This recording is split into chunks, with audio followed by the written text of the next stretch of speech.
اعوذ باللہ من الشیطان الرجیم بسم اللہ الرحمن الرحیم لا الہ الا اللہ محمد الرسول اللہ صلی اللہ تعالی علیہ وآلہ وسلم۔ ہم سب کا یہ کلمہ ہے، مسلمانوں کا، جو اللہ کو مانتا ہے، اللہ کے رسول کو مانتا ہے، یہ ان سب کا یہ ایک کلمہ ہے۔ جب کلمہ ایک ہے تو پھر چاہیے یہ تھا نا کہ سب ایک ہوتے، کیا ہی بات ہوتی جو مسلمان ایک ہوتے۔ اب یہی ہوگا، کوئی ایک نہیں کر سکے گا، اس لیے کہ ہر ایک نے اپنی جو 1.5 اینٹ کی بنائی ہوئی ہے نا، وہ اس سے نکلنا چاہتا ہی نہیں ہے۔ حضرت شاہ صاحب قریشی نقشبندی دامت برکاتہم العالی نے فرمایا تھا، یہ ایک کبھی نہیں ہو سکتے۔ اللہ اکبر، کتنی تکلیف دہ بات ہے۔ وہ اللہ والے ہیں نا، وہ حالات کو اپنی بصیرت کی نگاہ سے دیکھ کر فرماتے ہیں، کیونکہ جس کو دیکھو وہ اپنے اس فرقے پر مضبوطی سے ڈٹا ہوا، جمع ہوا ہے، اور اس کا دعویٰ ہے کہ یہی جماعت جو ہے حق ہے۔ دوسری طرف جا کے دیکھے تو وہ بھی بالکل مضبوطی سے ڈٹا ہوا، جمع ہوا، وہ یہ کہتا ہے یہی حق ہے۔ تیسرے کو دیکھو، وہ بھی اپنے اس پر جمع ہوا، ڈٹا ہوا، کہتا ہے یہی حق ہے۔ چوتھے کو دیکھو، ابھی تو ہمارے سامنے 4 ہیں فی الحال، تو آقا علیہ السلام فرمایا 73 ہوں گے، ابھی تک آگے ہوں گے، باقی آئیں گے 69، ابھی تو 4 ہیں۔ اب سوال یہ پیدا ہوتا ہے، بزرگ یہ فرماتے ہیں، ان کو شاید اس کا انکشاف کوئی ہوا ہے کہ یہ رواں برس 2024 انگریزی سال کا ہے، بتائیں، یا برس آئندہ یعنی 24 یا 25، ان 2 سالوں میں سے کسی ایک سال میں حضرت امام مہدی علیہ السلام کا ظہور مبارک متوقع ہے بالکل ٹھیک۔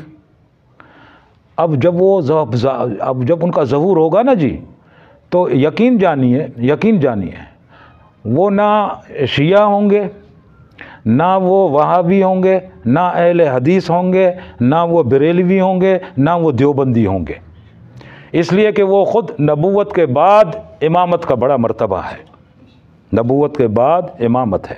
حضرت سیدنا امام مہدی علیہ السلام خاندان قریش سے ہوں گے،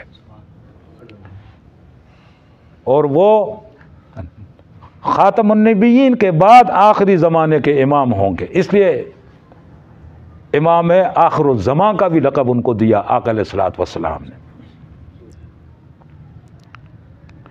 وہ آ کے تھوڑی کوئی حضرت مولانا محمد قاسم نانوتوی رحمۃ اللہ علیہ کی پیروی کریں گے، وہ تھوڑی یہاں آ کے حضرت اعلیٰ حضرت احمد رضا خان بریلوی رحمۃ اللہ علیہ کی پیروی کریں گے، وہ تھوڑی کوئی محمد عبد الوہاب نجدی کی پیروی کریں گے، وہ تھوڑی کوئی اہل کوفہ سے جو نکلی ہوئی جماعت جنہوں نے حضرت امام حسین علیہ السلام کو دھوکہ دیا ان کی پیروی کریں گے۔ نہیں، وہ خود امام ہیں بھائی، وہ خود امام ہیں، ان کو ضرورت نہیں امام اعظم ابو حنیفہ رحمۃ اللہ علیہ کی پیروی کریں، اس لیے کہ امام زمانہ ہوئے، امام آخر الزمان ہیں، اور پھر اپنے جد امجد کے دین کے وارث ہیں، اور پھر جو اٹا ہوا ہے نا اپنے فرقے میں اٹا ہوا، لکھ لیں یہ فقیر خاکسار کی بات۔ جب ظہور مہدی ہوگا تو جب دیکھیں گے بریلوی کی بریلوی نہیں ہے نا، مجھے خوف اندیشہ اس بات کا ہے، نہ جانے میں زندہ رہوں مر جاؤں، آپ لوگوں میں جو زندہ رہے دیکھ لے کہ وہ کیسے پیروی کرے گا۔ پھر بھائی یہ تو بریلوی نہیں ہے، اس کے پیچھے تو مت جاؤ۔ وہ دیوبندی کہے گا بھائی یہ دیوبندی نہیں ہے تو اس کے پیچھے مت جاؤ، شیعہ کہیں گے یہ شیعہ نہیں ہے اس کے پیچھے مت جاؤ، اہل حدیث کہیں گے، کیونکہ وہ 4 میں سے نہیں ہوگا بھائی، وہ اپنے جد امجد کے دین پر ہوگا اور اسی دین کا وارث ہوگا۔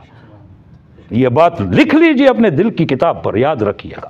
تو پھر یہ خاکسار کی یہ کوشش ہے، الحمدللہ یہ بات ابھی بیٹھے بیٹھے دل میں سے القاء ہو رہی تھی، وہاں ذکر اپنے وظائف کے دوران میں یہ بات القاء ہو رہی تھی دل پر کہ پھر کون پیروکار ہوگا۔ ہاں ہمارا دل کہتا ہے وہی ہوگا جو ان فرقوں کی تنگ گلیوں سے آزاد ہوگا، جو ان تنگ فرقوں کے ان تنگ کوچوں سے نکل کر جو دین کے وسیع میدان میں کھڑا ہوگا۔ اور یہ خاکسار کی کوشش یہ ہے کہ حضرت سیدنا امام مہدی علیہ السلام کے لیے ایک چھوٹی موٹی کوئی جماعت تیار کر دے، ان کے لیے جماعت تیار کر دے کہ آقا کے بیٹے کے سامنے کوئی سرخروئی مل جاوے صلی اللہ علیہ وسلم۔ کتنی سمجھ آئی بات؟ واللہ عالم، آنے والا وقت ان باتوں کو کھول دے گا۔ ظہور مہدی آزمائش ہے مسلمانوں کے لیے، کوئی چھوٹی بات تھوڑی ہے۔ ابھی تو سب منتظر مہدی ہے، شیعہ بھی منتظر مہدی ہے، اہل حدیث بھی، وہ بھی منتظر مہدی ہے جو خود کو غیر مقلد کہتا ہے، وہ تو کہتا ہے ہم تو کسی کی تقلید نہیں کرتے، ہم اہل حدیث ہیں۔